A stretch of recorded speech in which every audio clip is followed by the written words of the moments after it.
Mwebale nnyo mwebalire ddala abalungi abatulindirira okufaananako Lukubirwa Mavi alinda akawango k'omu lugenzi oba okufaananako munnange Miguwa alinda okuwulira ku ng'ombe y'abayizi olwo n'ategeera nti oba oli awo bandibaako engeri nabo gye boolekera ku bukukumbo okwolekera eri gye batera okulogera amakaya. Nange mbagamba nti ennume n'emigongo omwo kale temuddeyo ne mumyusa agajjo nsaliddwako ensiriba ntegeeza ndi wa mukisa nnyo kubanga n'olwaleero Entwiga Hotel etukomezzaawo tuli wano ku Entwiga Hotel.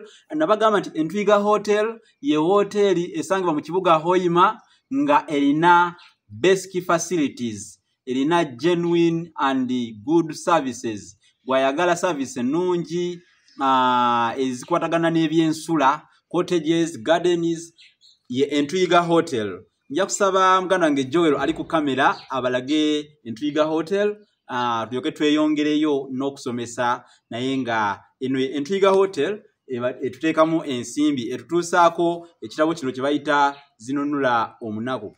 Tambuzako ko katono nnyo balabe katono nnyo eyo ye Entwiga Hotel era nga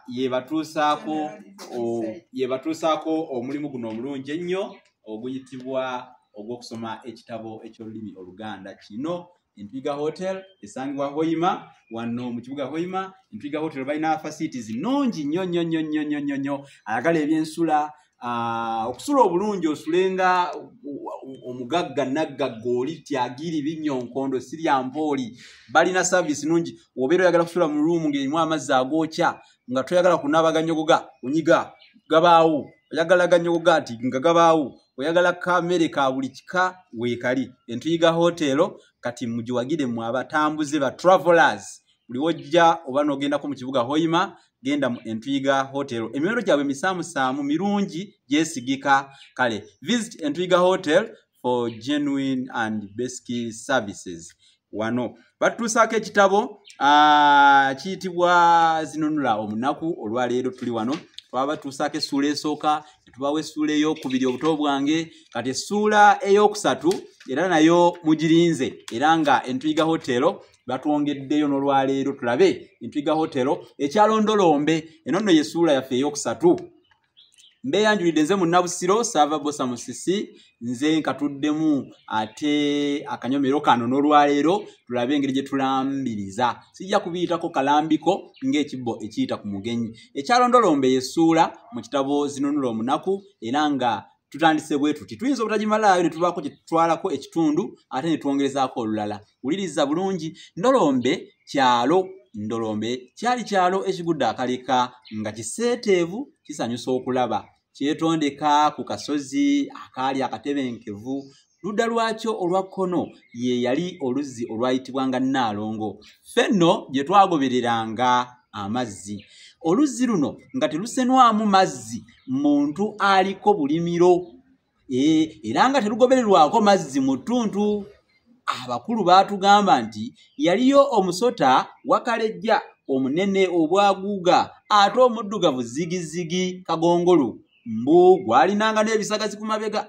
Bwe wagendanga emugga mu ttuntu mbu ng'ogusanga gweganzise ku nkoma oba ku mayinja ensulo mwe zaavanga nga gukommonta n'oluwa nga n'akawuuwo kaagwo nga keetoziira. Naye bwe kaakutandanga n'ogweyoleka nga nno munnange mubulonda ng'olwo munaabulonda.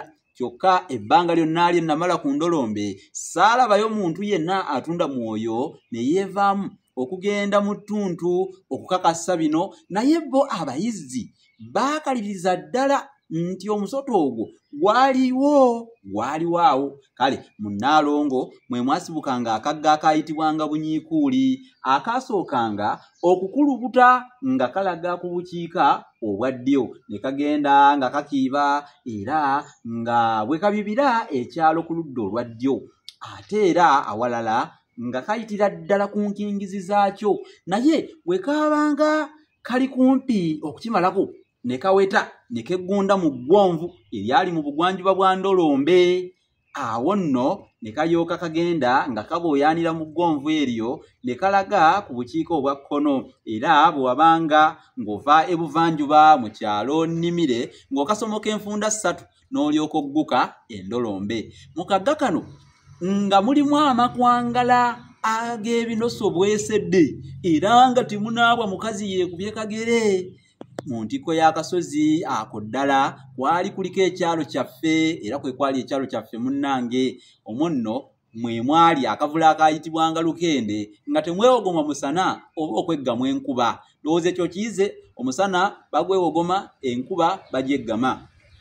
Kaali keebunguluddwa emiwaawa n'emikyula egyo nno giba miti. Ekiro mwabangamu ekintu ekiwuunuuna nga bwe kisinda ng'omulwadde omuyi naddala buli lunaku omwezi lwe gwabonekanga. Abantu abamu baagambanga nti buzimu, ate bano nti musambwa, abandi nti kikulekule, n'abalala nti mageege. Mu kavula ako mwe mwalinga entamu omwasikirwanga n'ekinu omwasikulirwanga entungo, kubanga ku ndolombe nga tekulimu ntungo naye nga bw'obaako gy'ogisase yonna nga si nsekule ng'ogitwala n'ogisiikira eyo era nga gy'ogisekulira. Kakati nno munnange ku ludda olw'obugwanjuba ye yali ekibira Mpagaza mwe twasennyanga enku. Mwalimu engo gye baayitanga luwaatudde. Engo luwaatudde nga terya mbuzi kyokka bwe yasulanga ng'ekuga ng'abantu tebatwala mbuzi ku nsiko era nga n'abantu bennyini ekiro ery'ebweru tebalisala kubanga okukuga kwa lubwatudde kwe kwalinga ng'okulabula nti ku ndolombe kwazzeeko ensolo eŋŋenyi era ng'embuzi bazaayira bwayizi, obumpwakimpwaki, ebiwata n'amalagala. Luwaatudde bwe yakuganga nga wayiseewo ennaku ng'ekyo kyakitegeeza nti ensolo eŋŋenyi yamala muddo omusulo oba nti luwaatudde yagirwanyisa n'agitta olwo nga n'embuzi zigendera ddala kyere ku ttale era nga n'abantu beetaaya bulungi n'ekiro. Bwe wagendanga mu Mpagaza ng'oleetayo ekintu kyange y'emu yokka, bwe wagendereranga enku nga z'oleeta, bwe wagendereranga ensansa nga z'oleeta, bwe wagendereranga amatungulu nga g'oleeta. Bwe wabanga ogenderedde enku n'omala olaba obutiko n'oyagala otwale obwo ng'oyinza okuleka obukuubwo n'otwala obutiko, naye nga toyinza kuyimbagatanya byombi kubitwala n'obituusaka. Ng'olwo ekkubo likubula n'otaataaganira mu kibira okutuusa lwe wasuulangako ekintu ekimu oba kale byombi n'olyoka olaba eryakuleese. Mu masekkati g'ekibira kino mwalimu ekidiba Mpotwe omwali ensonzi ezivuluuja obuvuluuzi naye nga tezivubibwa. Nzijukira lumu omusajja bwe baakimubuulira n'awalaza empaka kye yava yessa bw'atyo ku kidiba n'akuba omukono mu ntungo n'akuba omukono mu ntogo, entogo kyandibadde entogo, n'akuba omukono mu ntogo n'aggyayo ensonzi nga ziizo n'azireeta eka anti nga tawaka nazituula kyazira kukuba mutwe mu nju enjoka ne zitandika okumusalirira n'azirika. Abaaliwo awo baalaba nga katuuyo kamukka kwe kuddira ensonzi bwe bati ne bazizaayo mu kibira nga bwe baziraamiriza, naye omusajja oyo nno yakomayo era ddala yasimbayo ekitooke. Nze ndowooleza ddala nti ne leero singa tezazzibwayo yandigenze ekaganga ezzangwa gye batambulira ku mabega ng'obwato n'enviiri gye zittira n'okuttirira ng'omuddo mu kibira kino. Era mwalimu omuti wagutyabangako oluku n'olutwala n'olyoka olussa mu njuuyo. Omuliro bwe gwazikiranga ekiro nga gwakaayakana ng'emmunyeenye, abakulu baatugamba baaluyitanga kulya kiyanga. Kakati tukomyawo n'essuula yaffe ey'okusatu era mugiwulidde ekyalondolombe y'essuula ekomekkereza. Mbategeeza nti essuula zonna zibatuusibwako Entwiga Hotelo eri mu kibuga Hoima era nga erina service ennungi, ebisulo birungi, abatambuze baba travelers abaagala okuwummulako. Oyinza okuba oli mitala w'amayanja ey'ebweru wagenda kukola naye nga bw'okoma weyagala ofune hoteli eyeesuddeko n'ekibuga Kampala. Kampala erimu obuvuyo bungi nnyo, kati ogende nga owummulako mu kifo nga tebakutaataganya. Entwiga Hotel and Gardens balina gardens nnungi, abalina emikolo embaga kwanjula wano ku Entwiga Hotel byonna birungi.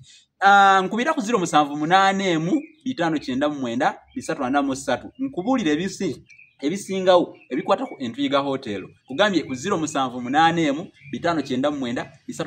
nkubulire ebisingawo ku Entwiga Hotel.